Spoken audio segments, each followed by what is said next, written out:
Let's see. Here we go. All right, good evening. Welcome to Bother the Father. We are here in the Rectory Dining Room, sitting here with a few people. So we'll go ahead and get started. If there are any questions, whether online, also just for anyone online, just draw your attention. If you go to the description of the video, there is a link to our Google Meet. So if you want to actually ask questions with everyone else, or be able to kind of engage that way, you're more than welcome. Otherwise, if you have a question, you can also put it in the chat. I'll be checking that out as well. So, okay, great. So here we are. Let's open the floor to anyone who has a question. All right. I was checking the floor. You're checking the floor? I get it, yeah. So when you had talked one time about the Americanism heresy, and is that still? No, yeah, no. I think that was a relatively, I think, short-lived heresy. It was kind of during the pontificate of Leo the 13th, and it was kind of this aspect that kind of went along with congregationalism in some ways. So, for those who don't know, congregationalism is where not the pastor or a particular bishop is the head of a church. It's actually the people kind of run it. So we see congregationalists today. There's many denominations out there where the people get to choose the pastor. Right. The people tend to determine what kind of theology they want discussed within their congregations. Even maybe limitations about what the pastor can actually talk about and what they can't talk about, right? We call those primarily congregationalists. And so at the time in the United States, especially when there was a influx of immigrants, primarily the immigrants were Catholic. And so when you had this influx, especially for those who maybe don't speak English, what tended to happen is they would bring priests with them. Okay. We tend to forget that a lot of our history in the United States has been more missionary, right? So there weren't like set dioceses or parish boundaries that were set up. Like even here at St. Anne, the parish of St. Anne was established in 1856. And even then, our parish boundary went all the way into St. Charles and kind of almost all the way out to Columbia. So I mean, we're talking about these huge swaths of territory, and primarily they were founded by immigrant congregations. So, which is also why you see we have 5 different churches downtown that you can throw a stone at, because they were set up as the German churches and the Irish churches and the Italian churches and the Polish churches and the Hungarian church, the French. So, but each one of those different congregations would have their priests they brought with them.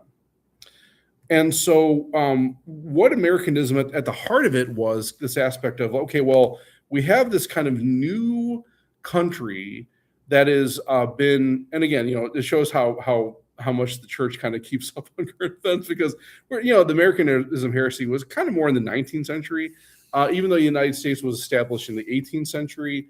It wasn't really until the 19th century that the Holy See kind of was looking at these things. And part of the conversation was, okay, well, we have this government now that's not ruled by a monarch. It's ruled by the people themselves. Now, not directly by the people, not a direct democracy. They have representation, which is, classically speaking, better.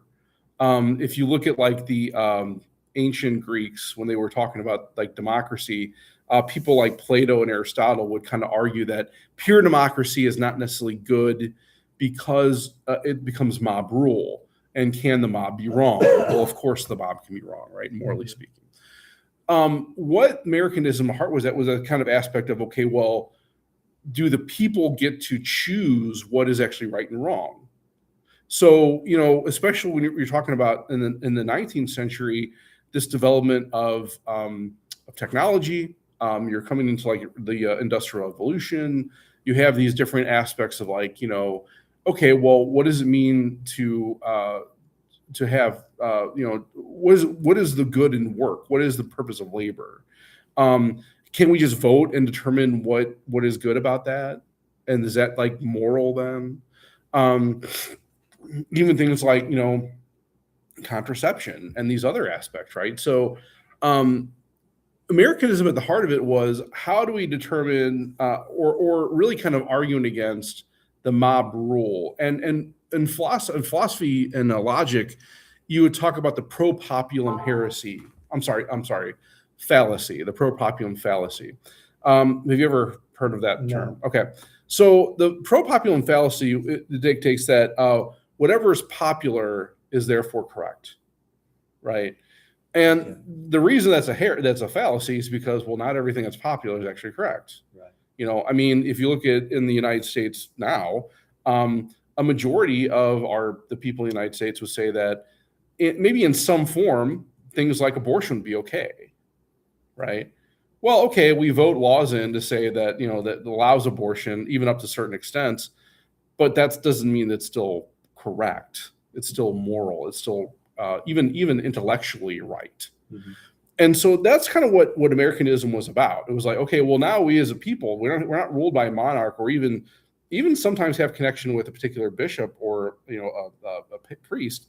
So then who then becomes the dictate of the moral order, right? And we kind of see the effects of that today. I mean, I think there's a lot of Americans, even good Catholics, who they would say, well, if people want it, that should be correct. That should be, you know, fall into that pro populum fallacy. Right. And that's exactly what Americanism was was the heresy about. And that's what Pope Leo XIII finally was really kind of speaking out against, right? It just so happened he was doing this also during the time where there was a lot of, we was writing things like Rerum Novarum and these other aspects that kind of set up the social teaching of the Catholic Church, especially when it comes to things like work and fair wage and the dignity in those things. So yeah, that's kind of what was being talked about primarily. I mean, there are other things there too. A lot of this actually had a relationship to what they call Gallicanism. So again, getting into a little bit of history here, a lot of the first bishops in the United States. Does anyone here know what their lineage was, like what their heritage, what their ethnicity usually was? The bishops of the United States. I know the ones here, I would think, were Italian. That's a good guess. French. Here in the United States, or here in St. Louis, that'd be a good guess too, but no. German. No. English. Irish. Now the thing about these, the thing about that was very interesting. Irish. Yeah. We should be ashamed. well, if you look like Bishop Carroll, for instance, right, the first Archbishop of Baltimore, he was Irish. And why that's significant is because the Irish bishops in Ireland were actually taught by Salesians. Now, when the United States was founded and when these bishops started coming over to the United States, the Salesians were kicked out of France because they had their own revolution going on, which was actually very anti-clerical and very anti-Catholic. And so many of the orders, we have these martyrs from that era, sisters, priests, brothers, who were executed just for being Catholic. But some, like the Salesians, actually made their way to Ireland and started, teaching in the seminaries there, because that's what the Salesians do. And many of the first bishops of the United States were Irish that were influenced by these Salesian priests. One of the big directives, I guess, maybe thoughts, ideologies that was being presented there was the authority of the Pope. So again, when was the infallibility of the Pope actually declared as a dogma of the church, or doctrine, I should say, of the church? Like explicitly. 1800s? 1854, the First Vatican Council. That was the only thing that council promulgated, was that the Pope, in certain instances of faith and morals, in line with the teaching of the church, and as the Pope, can make infallible statements extraordinarily, right? So the ordinary way would be through an ecumenical council, but even then, the Bishop of Rome has to promulgate it to be actual doctrine. So prior to that, though, there was this kind of mindset that, like, well, the Pope's over there in Rome. We got our own bishops. We can listen to them. They're in union with him. So in reality, we don't really need to worry much about the Pope and what he says, which kind of added in that Americanism kind of heresy, because a lot of the bishops in the United States who were Irish descent, and even the priests that were coming over, were had this kind of disconnection, so to speak, with the Holy See. Not necessarily in faith and morals, but like, maybe some of the dictates that would come out, there'd be some like, well, is that really, do we have to follow that? Do we have to understand that? And it kind of seems that kind of even carried over even after Vatican I, and even up until as recently as, well, even today. One of the main reasons that's argued why things like Humanae Vitae was not widely accepted was because of this Gallican influence or Salesian influence of the Gallican bishops that also were kind of reflected in Americanism. So for those who were around in 1968, when Pope Paul VI promulgated Humanae Vitae, many bishops, priests, American priests and bishops, panned it and said, oh, you don't have to follow that. That's not authoritative. It's not infallible, even though the wording in it seemed pretty infallible. And even prior to that, well, even after that, there was this kind of aspect of what's the connection with like Catholic education and like things like the bishop and the Pope.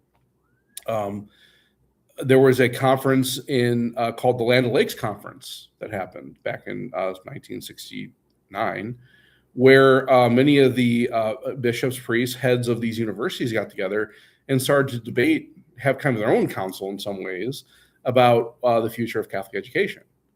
And what they decided, again, not with any authority of the church involved with this, but was that there shouldn't be a connection to the bishop when it comes to Catholic education, which is odd.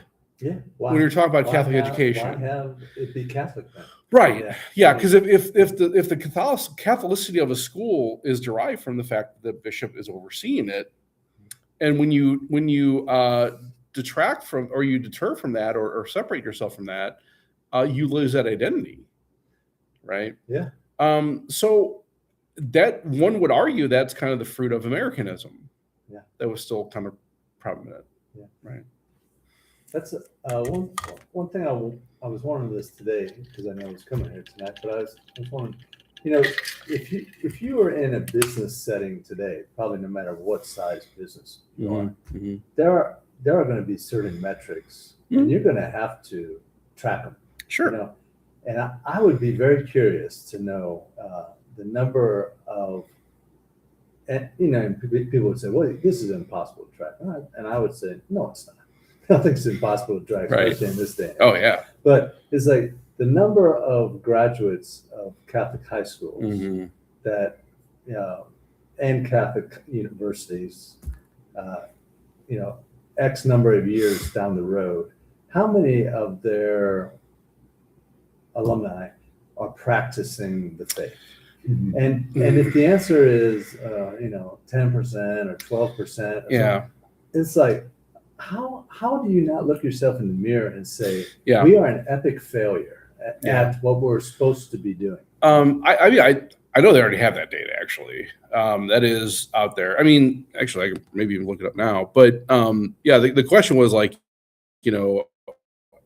there's a wonder whether, if there's data today to track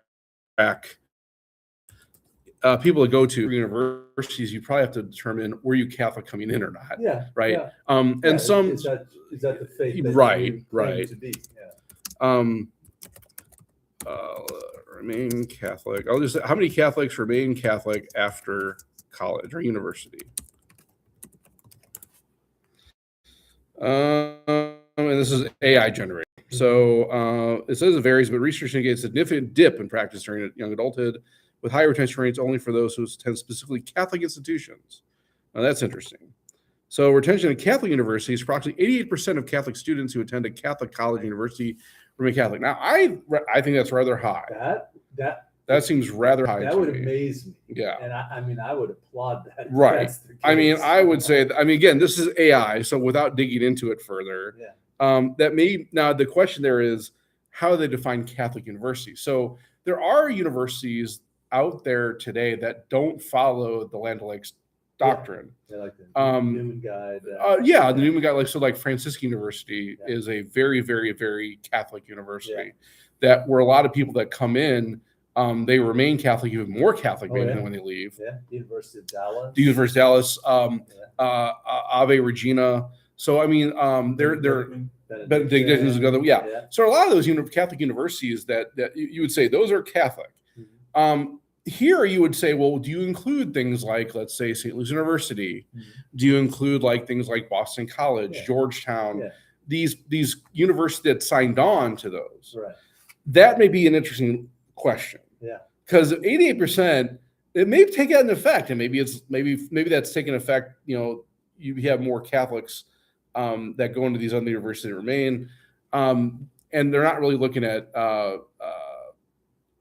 You know, there's many more secular universities people go to. So, Mhm. I mean, personally, I mean, this is more of an anecdote, but going to a secular university, I found my faith was kind of deepened because I also had to like defend it in some ways. I mean, that was really the first time I actually had to defend my faith was in college. Yeah. So, I mean, okay, maybe that's a little different. It said general attention rates, while studies vary, some estimates suggest only about half of Gen Zers raised Catholic, around 50% remain Catholic as adults, though this number is expected to rise as they mature. So, yeah, I mean, that's kind of hard to say because Gen Z are relatively new. They're not really many of them not even adults yet. So, yeah, I think there's probably data out there that we can look at. And I know one of the main institutions that look at this is Georgetown. They have a thing called CARA, that does a lot of study when it comes to this. So yeah, but that's surprising, and I may want to look at that a little further and what they mean by Catholic in that regard. Mhm. So and no knock. I mean, maybe I know, especially like at St. Louis University, there has been like a rejuvenation in some way. Good. There's been a great Catholic studies program there Okay. that has been very efficacious. Oh, that's great. So good, Yeah. right? Yeah. So I don't know. I think that has to be deep dived in there a Yeah. little bit more. Yeah. Has anybody ever written like a historical piece on this parish? You know, because I mean that would be fascinating. You know, if something had been written, you know, talking about like you were saying when it went so Right. you know, when Yeah, it encompassed so There is much. a thing that was in one of the, I think in the 100th year. I've got it at home somewhere. Well, I've seen brief one, but I was thinking more, you know, something more bulky, you know, than. Okay, well, this is about 20 pages. Oh, well, that's bulky. Yeah. Hmm. Bring it sometime if you can find it. Would it be online, you think? So that I very much doubt it. this That would have been 1956, the 100th year anniversary. Well, it might have been the 150.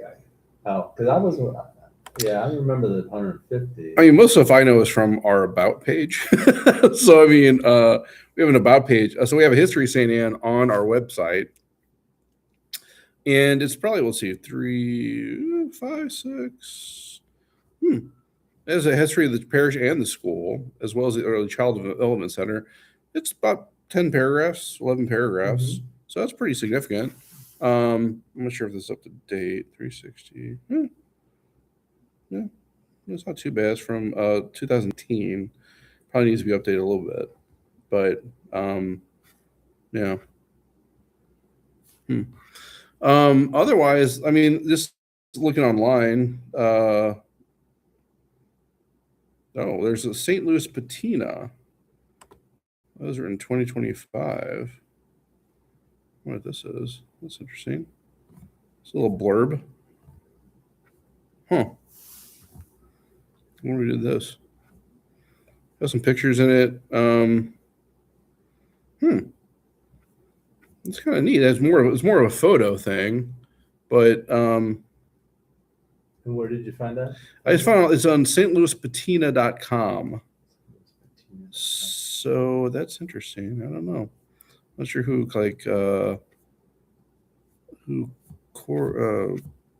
minister is this?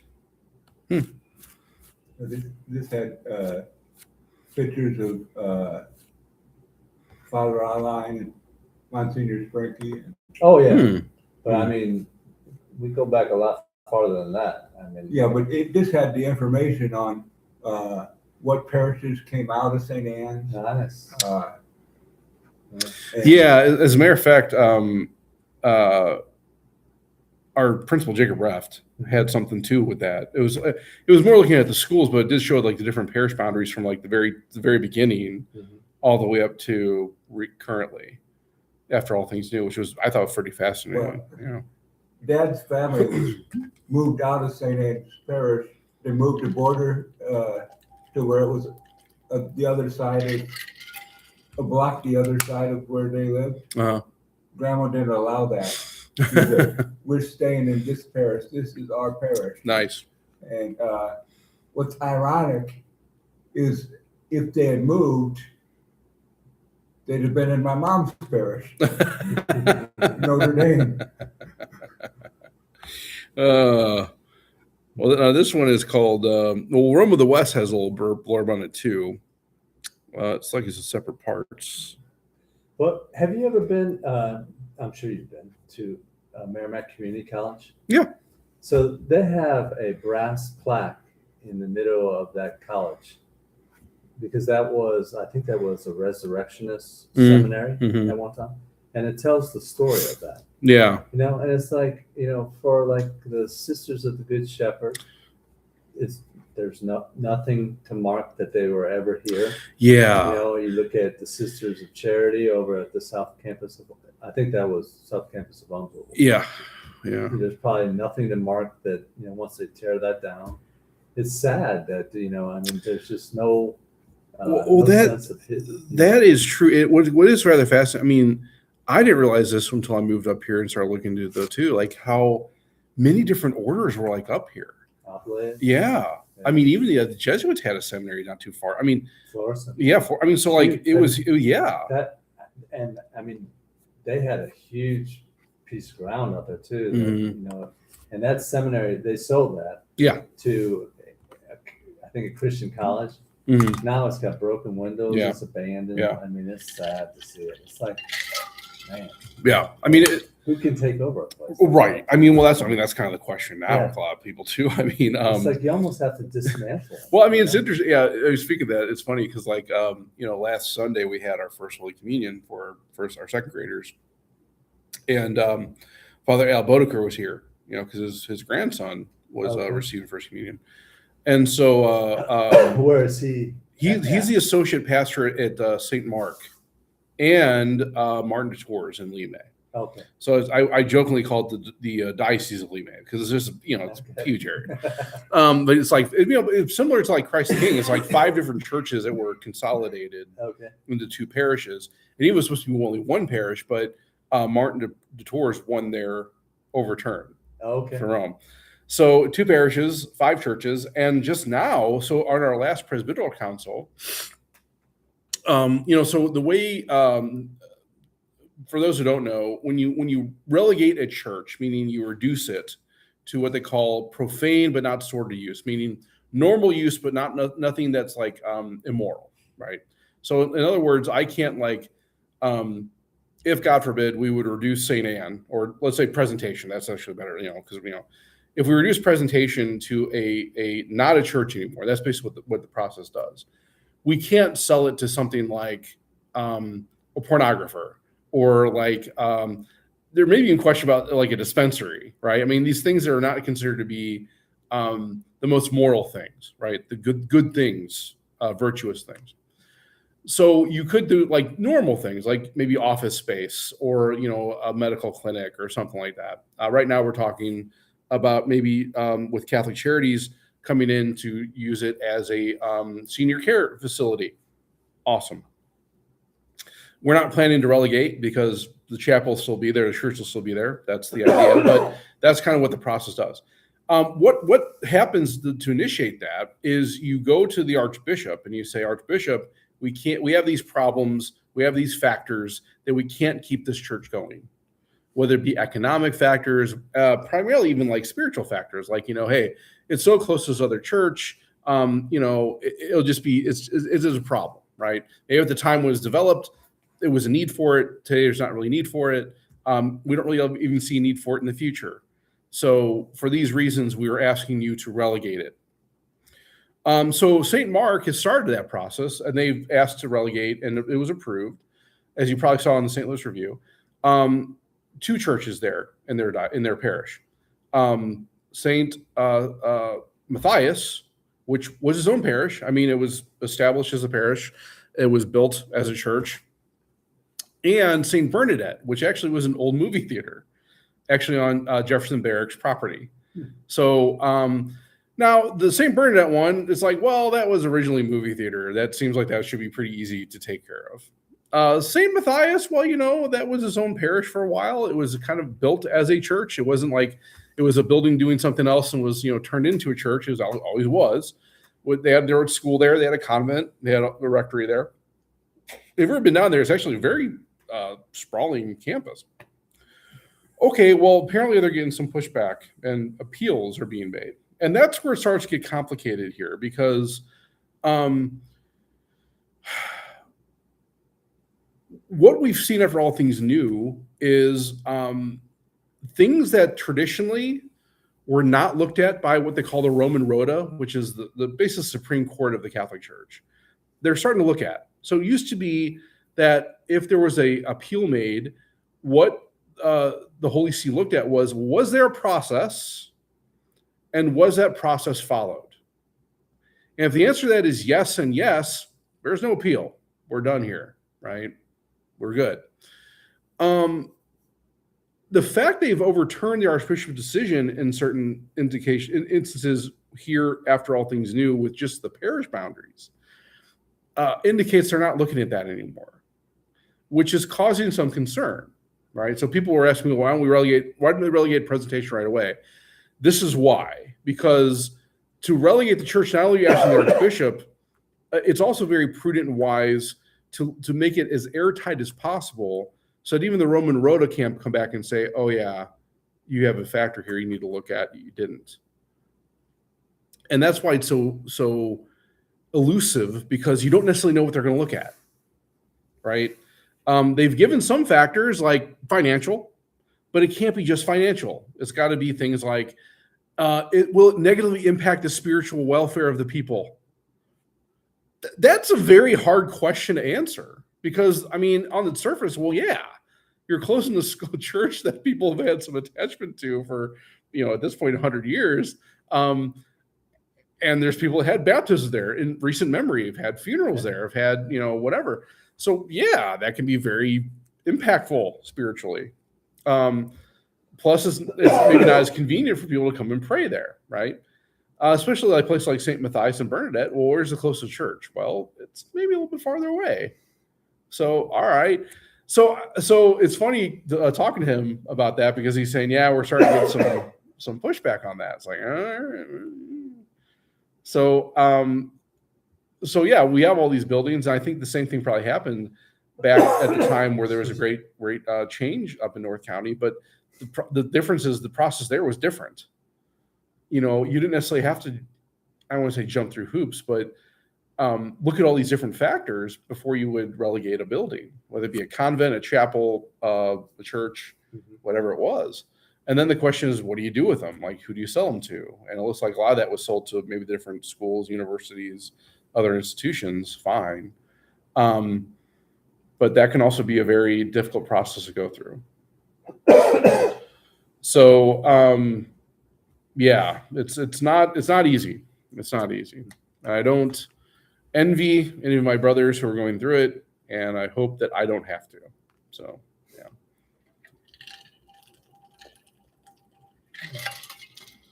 Good. Yeah, there's enough trouble just combining the churches. Yeah, that's when I was in a meeting last week, and I was told that some former presentation people were rather upset. I guess they were upset that the debt hasn't been paid off from the site of presentation. And what's funny is very early, we've been communicating that, why that is, what's going on with that.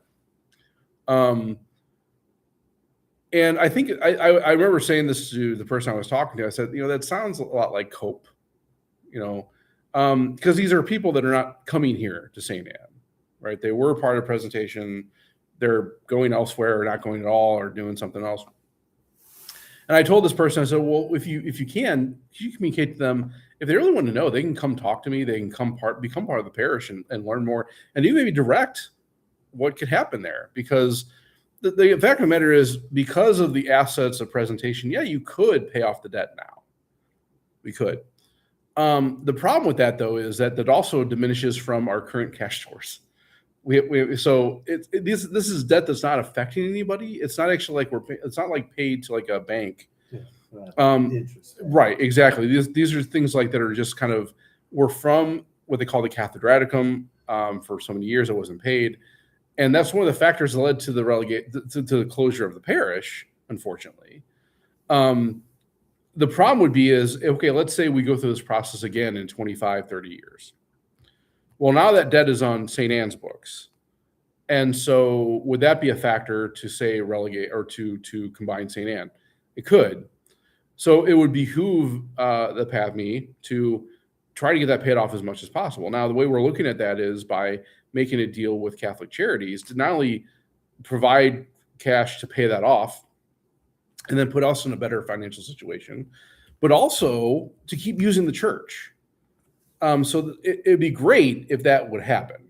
And that's what we're kind of hoping for. And it seems like there's a good hope that would happen. So for those out there who maybe are having questions about that, you can always contact me. But the real reason that debt has not been paid off is just because that's kind of the way the Archdiocese works. Today I could say just take the $440,000 and they'd be fine. But that also is $444,000 less in our bank that we could use for other things. And so in this way, if Catholic Charities were to take it over and pay that off, we actually might get more into our account to be used, which would also allow us to do things like renovate the parish center and, renovate the church and keep the school well maintained and going forward. Maybe even pay some extra benefits for our teachers and our staff. These are all things that can be done, but they wouldn't be able to be done if we were to just pay that bit off right now.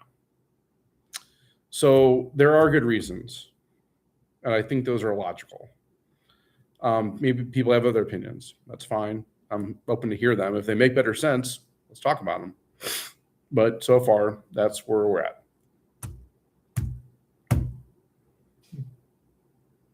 Good. Yeah, if there debts that are basically sitting there, and nobody's really pressing on them being paid. And nobody will.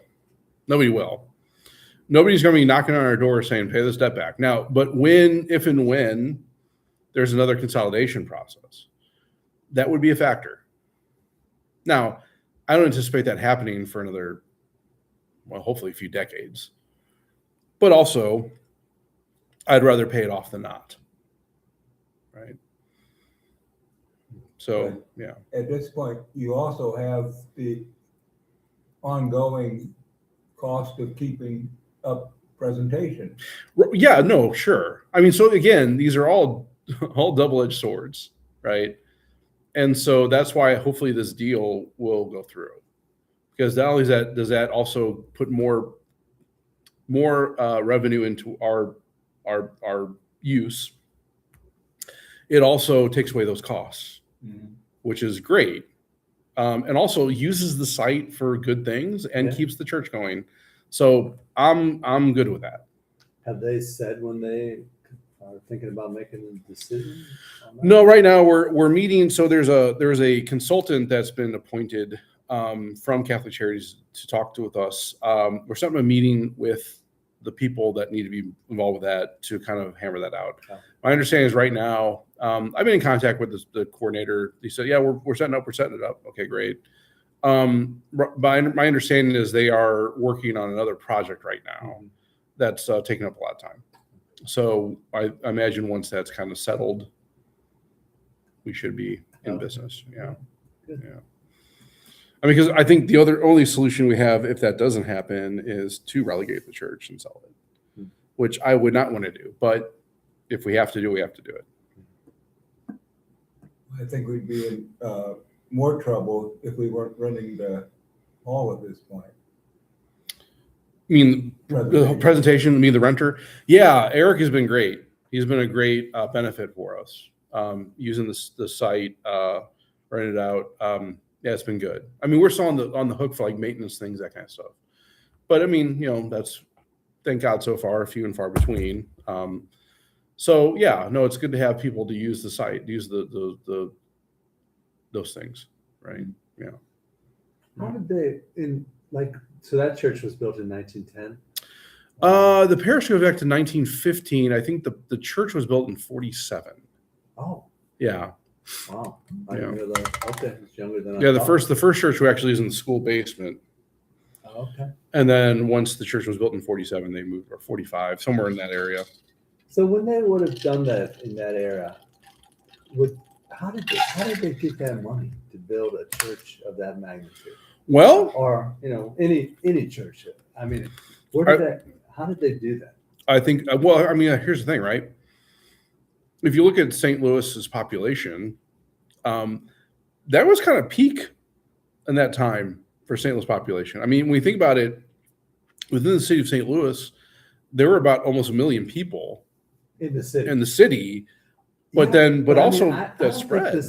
This metropolitan area has not increased or decreased since I've been an adult.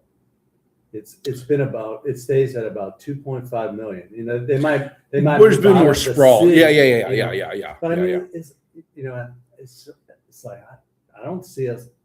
It's like people relocate, but it's Right. not like you're growing as a. Well, I mean, Yeah. I think that's one of the reasons why the reason that you saw more parishes, being developed in, even back as far back as like the 20s, 30s, 40s into the 50s, 60s, they started seeing decline. Now, part of that maybe was because, well, there was a decline in Catholic population after that point, but there was a big boom during that time of necessary people. As these places were growing, Oh yeah. more Catholics were there, and so there was more revenue, Mm. right? I mean, if there was probably a point where presentations, they probably had over 1,000 families in that parish. Yeah, but I mean, when you think about it, I mean, you think about what someone got paid in those days, Yeah. which was nothing. Oh yeah, but it's that, like, yeah, it's like how did you build? Because I mean, when you look at what was built in the, let's say, 50s, 60s, 70s in Florissant, mhm. okay, there was nothing magnificent built, Sure, and it's like, okay, and it was boomtown. yeah, I mean, just like St. Charles became Yeah. boomtown. Yeah. And it's like, and did they build anything magnificent in St. Charles? The old ones are magnificent, but I don't know if they ever built a new church that was magnificent. yeah. Well, I mean, a lot of those churches, those parishes, yeah, they were built more probably in the 60s. I mean, ICD, I think, was probably the most more modern one. Maybe St. Pat's Wentzville. I'm not sure exactly when they were built, but I mean, these were all built like more after Vatican II. Yeah. But also, this is also during the same time period when the Cathedral Basilica was being built.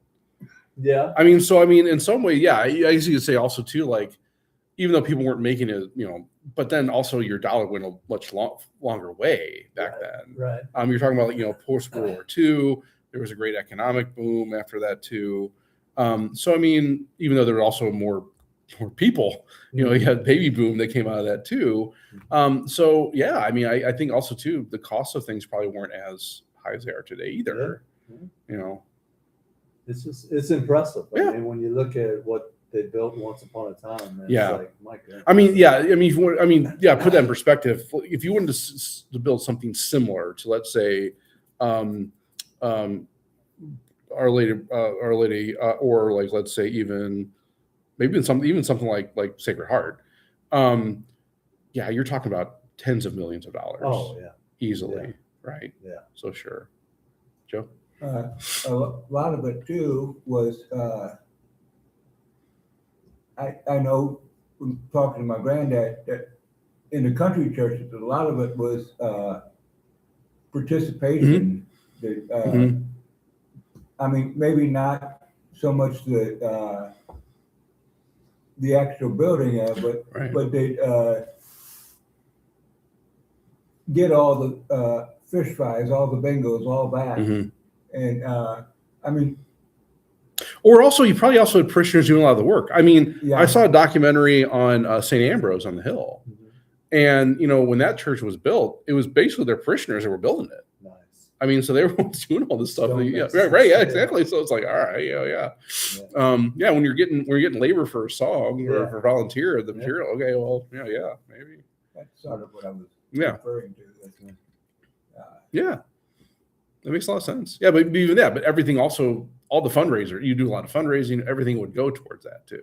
Mhm. So, yeah. And you'd have a pastor dedicated to, well, at that point, a lot of times the pastor was The founding pastor. You're there to Yeah. build that Mhm. church. Right. And you probably died there. I mean, you're at a time, that's time where a lot of the pastors, when they were founding pastors, they ended up staying there. But this was like the old mines area and so on, which is where my granddad grew Yeah, up. sure. They can stay. You can stay as long as you want, right? I mean, Our- I think so. Okay, by law, within 6 years, the Archbishop could not canonically move me unless I agree. Okay, within 6 years. Right. Okay. Now, I've also made a vow of obedience. Yeah, right. right, So, right, yeah. so if the Archbishop calls me tomorrow and says, "Hey, I need you to go over here," Yeah. Okay, Right. Primarily when it comes, once you're made a pastor, there seems like there's a little more autonomy involved with that. It's more like, hey, are you good there? Do you want to stay there? Is everything going fine? So I think there's a little more leeway Okay. as far as that's concerned. Now, that was also before there's been a decline in priest population. I mean, so yeah, it's funny. This is the time of year when a lot of us priests get together and start commiserating about where people are going because oh, he's going there, he's going there. Well, what does that mean? Why are they doing that? Mhm. There's a lot of that going on. And I think what's rather fascinating, like for instance, when Father Larry Huber died, God rest his soul. It was a very tragic thing. He was rather young. He was only in his early 60s. He was in a parish that was relatively small, but still, mighty. What was fascinating about that was there was not an archdiocesan priest put there. The new pastor of Park Hill is actually a Dominican priest. Okay. Now, one would say, well, why is that? There hasn't been a history of Dominicans in that parish, or Mhm. what's that all about? Well, I think it's because who do you send, Mhm. right? So there is, I think, a lot of. I think most priests are open to whatever the Archbishop wants to do, Mhm. but I also think the fact that we're smaller, there may be more of a desire and necessity to say, well, we need you to move on somewhere else. Yeah. More often than usual. Before. Yeah. Okay. And I don't know. Time will tell. We're still relatively new and all things new. Mhm. But that was a very interesting indication because one would argue I think there are probably maybe several priests that could be ready for that kind of position who are not pastors yet. But the fact that it wasn't an archdiocesan priest put there, Mhm. that's interesting. And where did they get the Dominican from?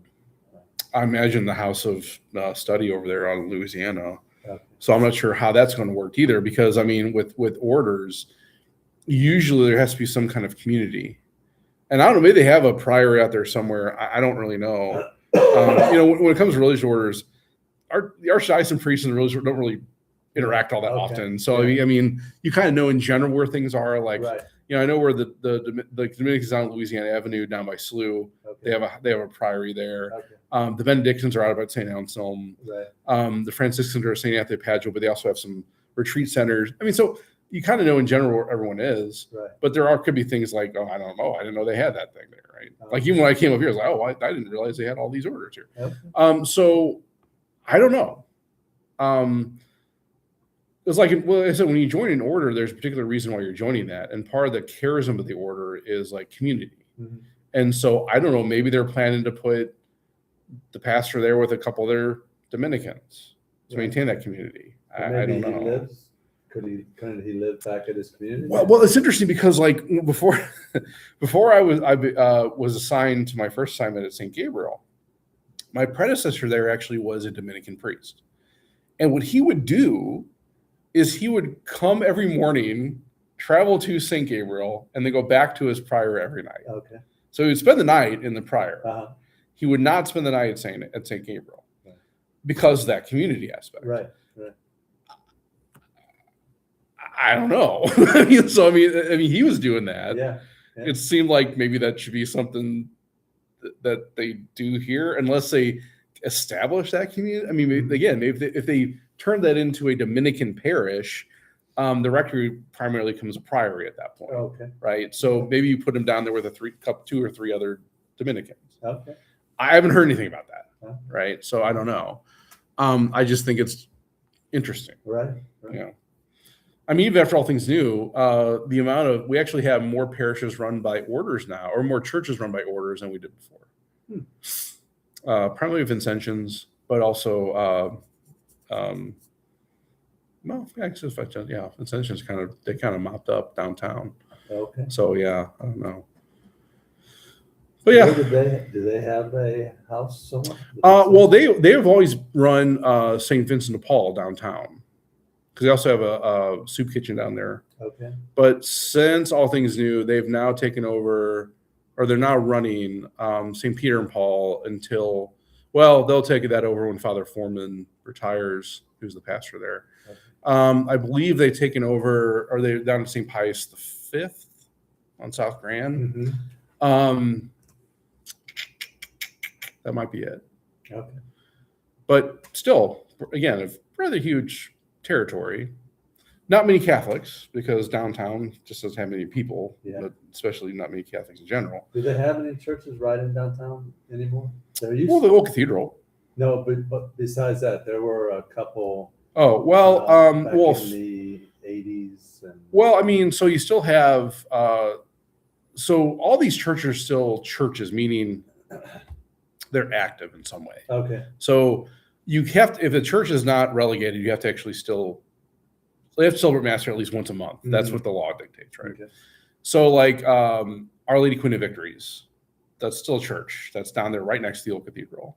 You have St. John the Evangelist, which is like right across from Enterprise Center, across the Kini Plaza. Okay. You have John Nepomuk, which is still, I believe it's the Czech church. Okay. St. Theodore over in Sular, which is also, I think, the Croatian. So they have these ethnic Okay. personal parishes Okay. that are All right. there and being run. Okay. Yeah, I mean, I think the old cathedral picked up. I know they are now in charge of Mary Queen of Victories, St. John the Evangelist. That might be it. Okay. Yeah. I mean, even like driving down 55, you can see St. Peter and Paul and St. Vincent de Paul and Mhm. Mary Queen of Victories and so yeah, they're all within at least a mile of each other. Mhm. And well, the parishes you mentioned have the same mission too. Yeah, yes. Which is Vincentian Yeah. primarily, right? So I mean that makes sense. But also, I mean, I think it's just a factor again of, well, could you put an archdiocesan priest in those? Like, okay, for instance, like for St. Pius V and what's the other church down there? Peter and Paul. Could you combine those churches, make it one parish, and put an archdiocesan priest there? Probably. Who? I mean, I don't know. I mean, these are factors that I think were definitely looked at after all things new. But again, I think the Park Hill assignment's rather telling. I mean, if you look at it this way, we actually have two pastors retiring coming up here. I think there's 5 guys total retiring in general. How many are we ordaining? One. Next year we have 5. But on average, we lose about 10 per year to either retirement or death. And another thing the archdiocese is allowing, well, I don't know if it's official, but there also is, I think, openness to allow guys to retire early. Now, one may argue, does that make a lot of sense when you have a priest shortage? But I don't know. That's above my pay grade.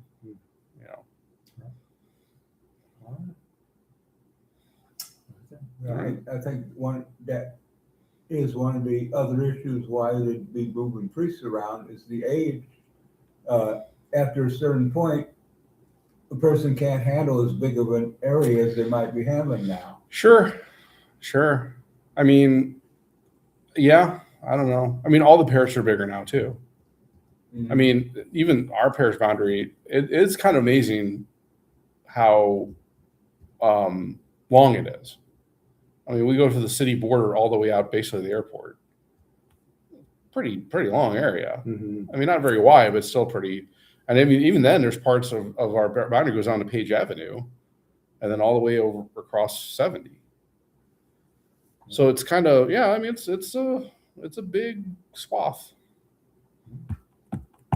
So, All right. Well, thank All you, right. Father. thanks, David. Thanks for coming, Joe. All right, everyone. We'll see everyone next week then, and God bless.